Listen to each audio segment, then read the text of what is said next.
At magbabalik po ang inyong sangkay. Ito na po yung ating bagong video mga sangkay. Ayan, pang negosyong donut. Puntahan nyo na lamang po sa ating description ng kompletong ingredients itong ating donut. Magandang araw mga sangkay. So bali itong donut na pang negosyo yung aking i-share sa inyo. Itong ating sugar donut. Yan. Pero bago tayo magsimula, ipakilike at share naman ang ating video. At kung hindi pa nakapag-subscribe, subscribe mo na rin po yung aking channel. Dahil itong ating i-share na recipe ngayon ay simple lamang po, napakadaling gawin at pwede nyo po itong gawing pang negosyo. Pwede nyo rin gawin ito pang merienda. So yun, simulan na natin ang paggawa ng ating sugar donut.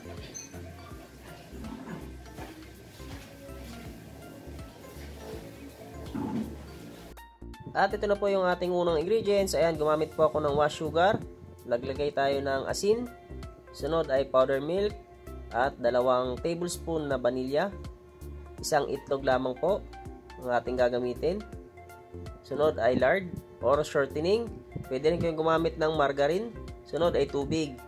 At kapag nilagay nyo na po yung mga ingredients na aking nabanggit, ay haluin muna natin. Tunawin natin ng maayos yung ating asukal at saka yung asin. Ayan, gumamit lamang po ako dyan ng wire whisk sa pagtutunaw ng ating asukal. Ayan, kung sakaling hindi nyo nasundan yung ating ingredients sa ating screen, ay puntahan nyo na lamang po sa description. Doon po nakalagay yung ating kompletong ingredients, pati na rin po yung sukat, nasa description na po. At kapag natunaw nyo na yung asukal at saka yung asin, ay ilagay na natin yung ating first class flour at saka yung ating yeast. So ayan, bali, haluin muna natin yung yeast sa ating harina. At saka haluin natin maayos. Bali, itong ating masa nga pala ay bubuuhin natin to.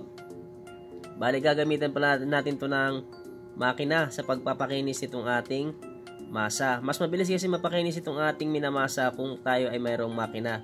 Kaya napakalaking bagay mga sangkay kung sakaling makakapagpundar din tayo ng makina. Pero kung kayo po ay walang makina at kung gusto nyo gumawa ng ating sugar donut, ay pwede po kayong gumawa nito kahit wala kayong makina.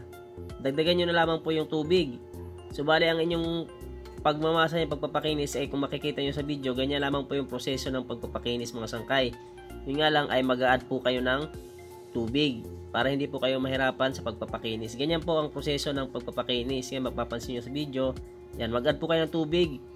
50 grams to 70 grams. Nakadepende kasi sa harina yan mga sangkay. Meron kasing harina na malakas sa tubig. So ayan, inulit ko itong ating masa ngayon is gagamitan natin ng makina. Ayan, kapag nabuo na natin yan ay pwede na natin ngayon gamitan ng makina para atin ang mapakinis. At ayan, kung sakaling kayo naman ay mayroon ng makina, nakabili ng makina at hindi pa kayo sanay gumamit at ay kailangan po na mayroong nakagabay sa inyo dahil delikado po yun mga sangkay. Yan yung makina na yan, kapag pumasok po yung kamay dyan ay talagang napakadelikado po niyan. So yun, ingat lang po mga sangkay sa paggamit niyan. At kapag atin na napakinis itong ating masa or itong ating dough ay cut na po natin. Bali, titimbangin natin mga sangkay. Bali, 30 grams po ang bawat putol nitong ating donut. So ayan, mas mahalaga po na titimbangin natin para pare-parehas po ang bigat ng ating gagawing tinapay. So ayan, lalo-lalo na kung ikaw po ay baguhan, kailangan mo pong gumamit talaga ng timbangan mga sangkay dahil hindi mo po matatansya ka basta-basta yung masa. Lalong-lalo na kung hindi ka pa bihasa sa paggawa ng tinapay. So ayan mga sangkay, ganyan lamang po kasimple yung ating pagkat. Kung sakaling natansya nyo na yung laki, ayan, dire-diretso na po yung ating pagpuputol dyan.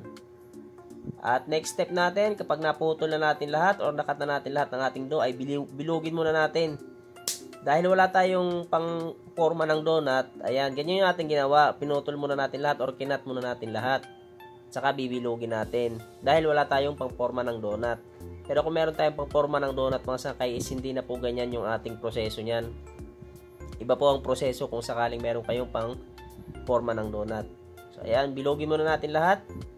At dyan sa part na yan is nakagawa tayo ng 6 to 8 pieces na donut sa 1 kilo na harina. Ayan, 6 to 8 pieces na donut sa 1 kilo na harina. Ayan, lagyan lang natin ng harina sa ibabaw para hindi tayo mahirapan mamaya magbutas nitong ating donut.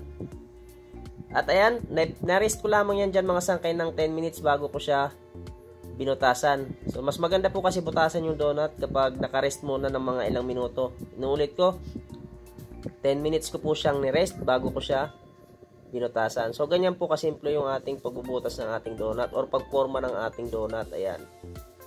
Dapat meron kang harina sa kamay niyan mga sangkay para hindi po siya dumikit sa inyong kamay. Ayan, ganyan lamang po kasimple. Huwag pong basta-basta babanatin mga sangkay, baka maputol din naman. Alalay lang po ang pagbutas niyan. Pag medyo banat, babanatin mo lang ng bahagya para magkaroon siya ng butas. So, ayan, huwag mong basta-basta lalakasan yung paghila kasi pag linakasan mo paghila niyan ay putol po itong ating donut. Hindi na po siya bilog. At nga pala mga sangkay, huwag basta-basta magpa-fast forward dahil maiksi lamang itong ating video. Bawat video na inyong mapapanood mga sangkay is napaka-importante po. Kaya sundan lamang po ng maayos kung sakaling gusto nyo gumawa ng donut, pang negosyo, napaka-importante po ng bawat step natin. At i-double check nyo po yung mga recipe or ingredients na inyong ilalagay kung sakaling kayo ay magtitimpla. Dahil sayang po kung sakaling magkakamali, napakamahal po ng ating mga ingredients. So, double check po kung sakaling kayo po ay magmi-mix. At kung sakaling kayo ay magninegosyo, ay huwag pong kalimutan mag-costing. Napakahalaga po ng costing mga sangkay dahil kailangan din po na kumita tayo. Dahil negosyo nga diba, hindi naman pwede na malulugi tayo. Dapat meron tayong kita kung sakaling tayo ay magninegosyo. Kaya huwag kalimutan mag-costing mga sangkay. Sayang naman yung ating puhunan, yung ating pagod kung sakaling tayo ay malulugi, di ba ho? Kaya nga tayo nagnegosyo ay para dahil kumita, dagdag income.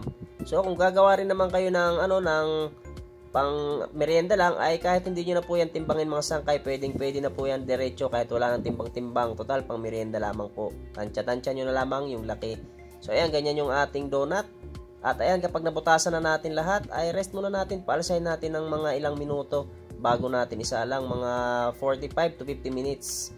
At ayan na nga mga sangkay, napaalsa natin ng 15 minutes. At ayan mga sangkay, kung mapapansin nyo, meron ng isang nag-brown na. Yan, bali, tinesting ko po yan kung mainit na yung ating mantika. At kapag mainit na yung mantika, ay pwede nyo nang simulan sa pagsasalang yung ating donut. So, inuulit ko, bali, pinalsa ko po yan ng 50 minutes. Simula nung tayo ay nagbutas na ng ating donut. At sa pagluluto naman ng ating donut, ay papulahin nyo lamang po or kailangan golden brown po kabilaan yung ating donut bago po natin alisin sa ating mantika. At dito sa part na to mga sangkay, ayan, golden brown na yung kabilang side. Bali, babalik na rin natin gamit yung ating stick. Pero kung wala naman kayong stick mga sangkay, pwede naman kayong gumamit ng ibang bagay. Basta malinis lang sa pagbabaliktad ditong ating donut. So, ayan, kung mapapansin yung mga sangkay, oh. Kailangan pala pag nagsalang kayo ng mga sangkay is lagyan nyo ng, huwag nyo masyadong pupunuin dahil lumalaki pa po yung ating donut kapag naisalang na natin. Ay, nag-i-expand pa siya, oh. Kaya medyo nagsisiksikan na, nawawala na yung pagiging bilog niya. So, ayan, bali, papulayin lang din natin yung kabilang side para maalis na natin lahat sa mantika. So, ayan, ganyan lamang po yung aking pagluluto ng simpleng donut. So, ayan mga sangkay, kapag natuto ko yung gumawa niyan, ay pwede nyo na pong pagkakitaan yan. Yan, magiging dagdag, nyo yan, income kung sakaling kayo ay gagawa niyan. Extra income. So, ayan, napakadaling gawin yung mga sangkay. Pero ingat po tayo sa pagluluto dahil sobrang init po ng ating mantika. Pag kayo ay natalsikan niya, napakainit.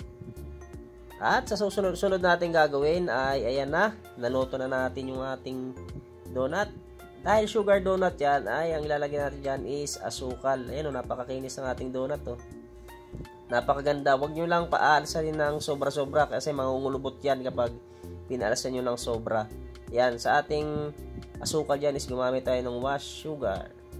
Pero mas maganda sana dyan mga sangkay kung white sugar yung ating gagamitin. So ayan, salamat po sa panonood mga sangkay.